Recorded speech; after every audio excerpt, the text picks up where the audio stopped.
हाँ जी दोस्तों, नमस्कार। आज एक ऐसी विचित्र जगह है जो आश्चर्य है, अपने आप में एक कौतूहल का विषय है, सोचने पर मजबूर कर देती है।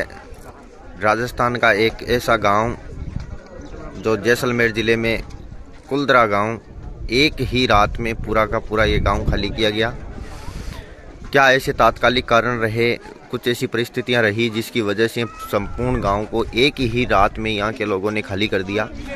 तत्पश्चात यहाँ के लगभग 84 गांव है वो एक साथ खाली किए गए। जैसा कि आप दृश्य में देख पा रहे होंगे, ये आसपास के प्राचीन घर जो मुख्य कुलधरा के गांव के घर हैं, यह सबसे प्राइम लोकेशन वाला घर जिस पे मैं खड़ा हूँ। सामने आपको दिखाई दे रहा है एक मंदिर। यह मंदिर उस गांव का सबसे प्रमुख मंदिर है। इसके अलावा आसपास के चारों तरफ के ये आपको घर दिखाई दे रहे होंगे।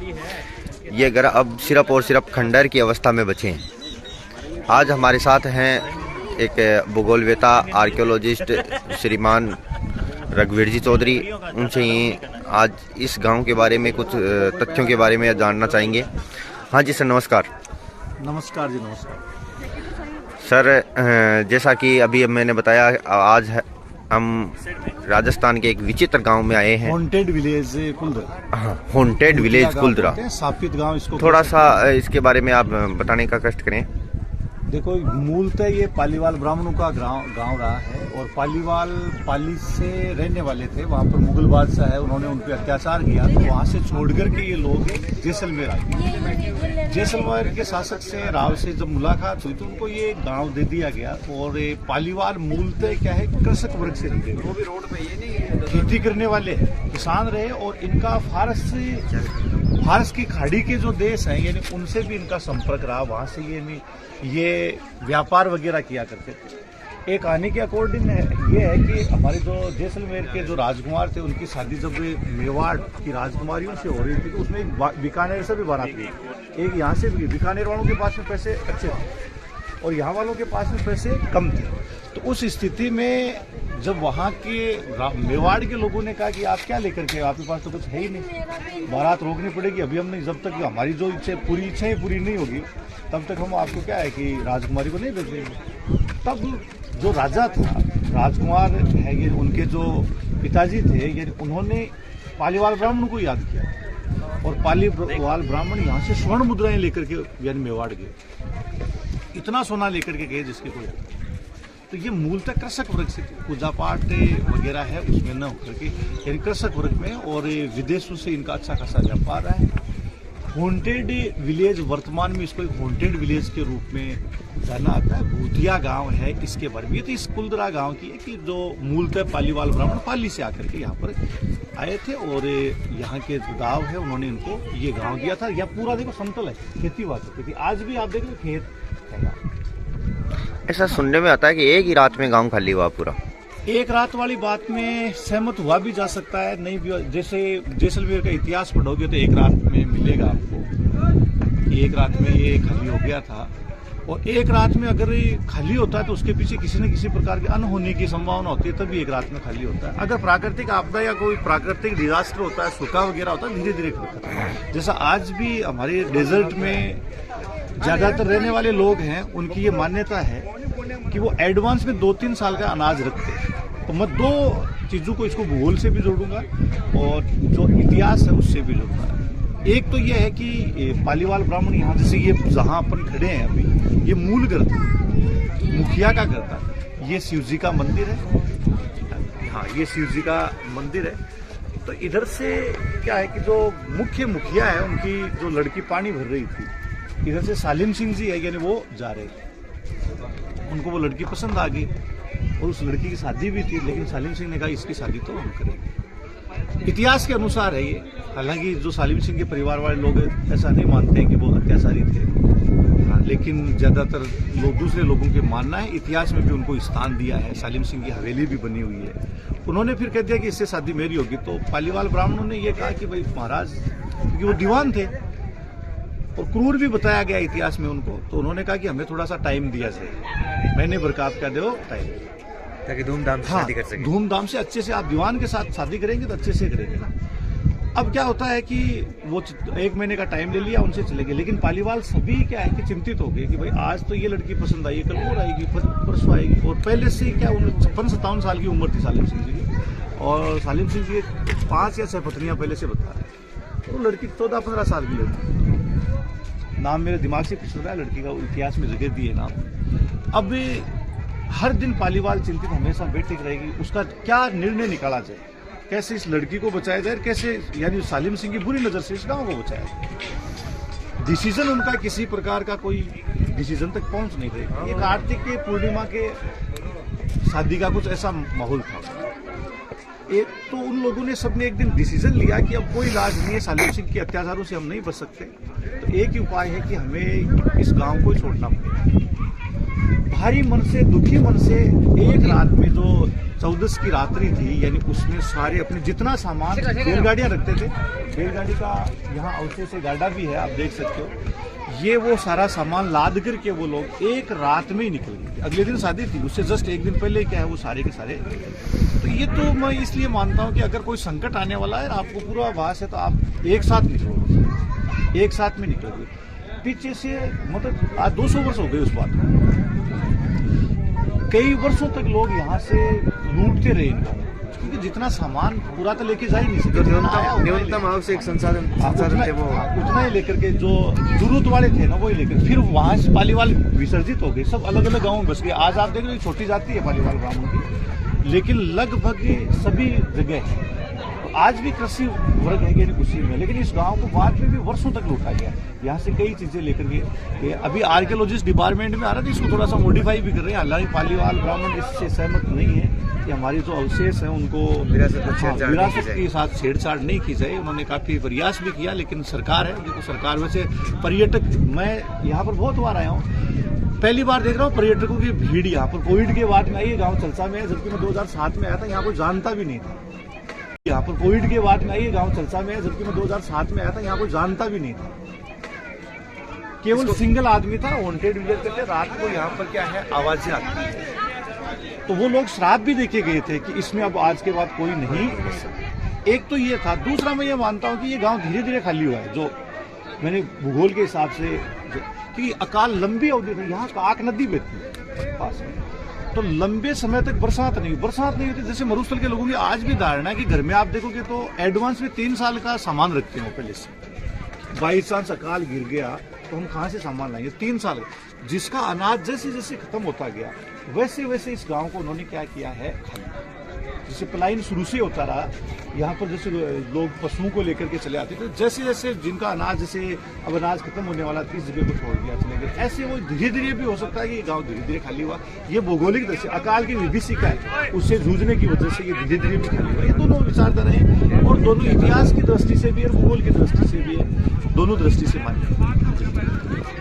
दूसरी बात अपन बात करते हैं जैसे स्थापत्य की, तो ये जो जैसे गांव बसाया गया था, इसमें अपन देख रहे हैं कि कुछ खंडहर, जो घरों के खंडहर है, ये सबसे मुख्य मकान है, और इसके आसपास के जो घर है वो एक खंडहर का रूप ले चुके हैं।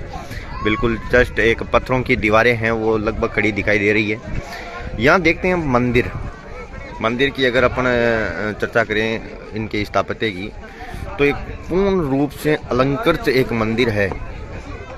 क्या उस समय भी ये जो जितने भी प्रकार के धार्मिक रीति रिवाज है, या फिर जो अपन आज वर्तमान समय में मंदिरों का रूप देख रहे हैं, तो इस समय भी यहाँ के लोगों का मंदिरों की ओर अधिक रुझान होना, या फिर मंदिरों की स्थापत्य कला का बहुत उच्च रूप दिखाई देना, ये किस ओर इंगित करता है कि ये लोग अधिक साधन संपन्न, बहुत अधिक साधन संपन्न थे? वो तो व्यवसाय से, व्यापार से भी लगता है। मंदिर में भी आप देख रहे हो कि एक ही मंदिर है, 84 गाँव के बीच में एक ही मंदिर, इसी में सब पूजा पाठ वगैरह ये सारे सब गाँव का एक ही था। ये 84 गाँव का एक ही था। बाकी बाजे जी आपको बताएंगे मंदिरों के बारे में, स्थापत्य के बारे में। अच्छा सर, ऐसा भी सुनने में आया है, वो जो शिलालेख लगा हुआ है, उस शिलालेख पे लिखा हुआ है कि ऐसे पालीवाल ब्राह्मणों ने यहाँ आसपास में 84 गाँव बसाए थे। तो क्या वो 84 गाँव एक साथ ही माइग्रेट करके चले गए, या फिर जो एक रात की घटना बताई जाती है वो केवल इसी गाँव के लिए?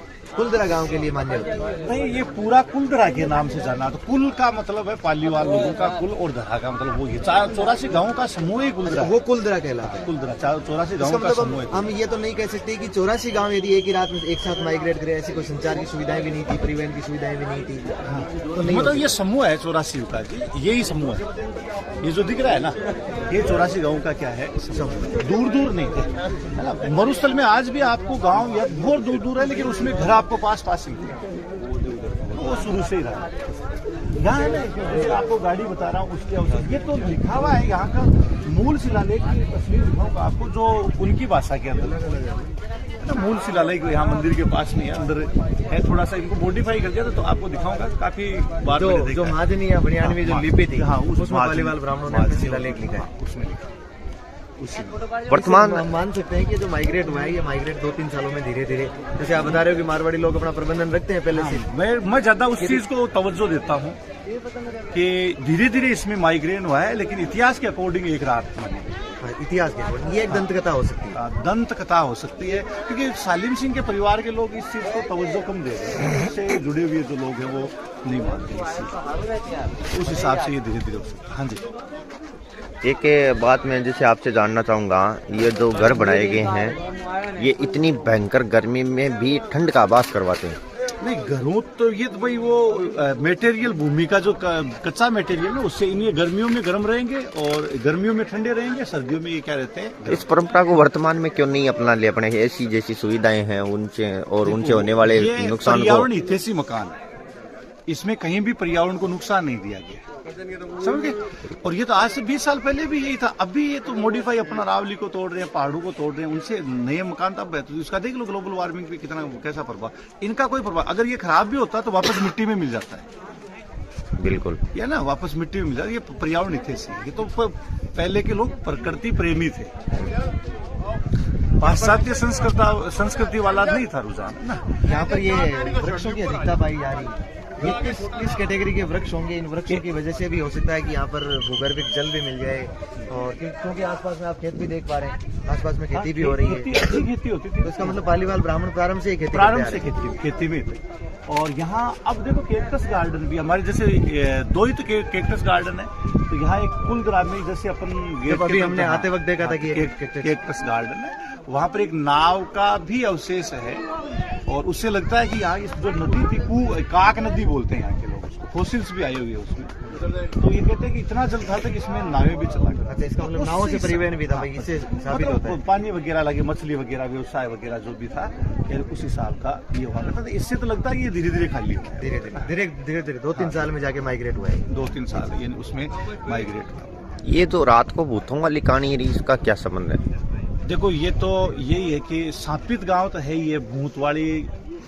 अब इस मामले में ऐसा है कि भूत, ये गांव खाली है तो रात को हवाएं आएगी और इन खाली वीरान दीवारों से टकराएगी, तो साए साए की क्या आएगी, आवाज आएगी। अच्छा, सिंगल आदमी डरेगा निश्चित रूप से। अब इसमें हो सकता है कुछ लोगों की मान्यता है कि भूत होते हैं, कुछ की नहीं होती है, साइकोलॉजी पे भी होता है, होते भी होंगे। जब इतने लोग गए हैं यहाँ से, तो उनका ये खुशी मन से तो गए नहीं, दुखी मन से गए ना।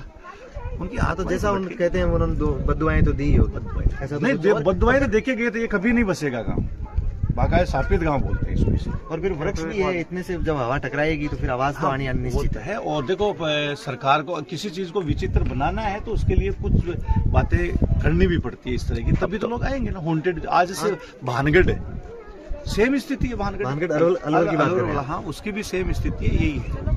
तो अब तो सरकार भी इसको बसाने का कोई प्रयास नहीं है, तो एक टूरिस्ट के रूप में तो मॉडिफाई सरकार की वजह से तो इतना सारा सब कुछ अब हो रहा है ना, इतने पर्यटक आ रहे हैं। ये तो पर्यटक स्थल ही है, मतलब इसको बसाने का वापस कोई प्रयास नहीं है। पिछले 5-4 सालों से ये विरासत धरोहर हो गई एक तरह की, ये टूरिस्ट पॉइंट के रूप में विकसित हो रहा है। कब से मान सकते हैं कि टूरिस्ट पॉइंट के रूप में कब से विकसित हो रहा है? ये कोविड के बाद में ज्यादा लोगों के प्रचलन में आया, बाकी तो यहाँ के लोग भी ज्यादा नहीं जानते थे। जैसे आज भी मैं पूछता हूँ तो बहुत सारे लोगों को ध्यान ही नहीं होता है।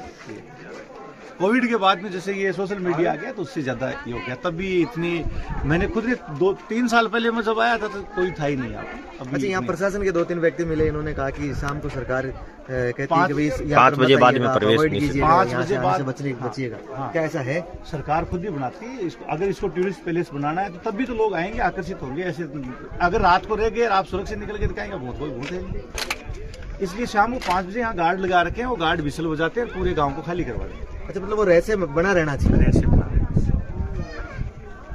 यहाँ के कुछ लोगों से आप मिल भी सकते हो, वो लोग भी बताते हैं, वो भी दिन भर यहाँ आते हैं फिर वापस चले जाते हैं।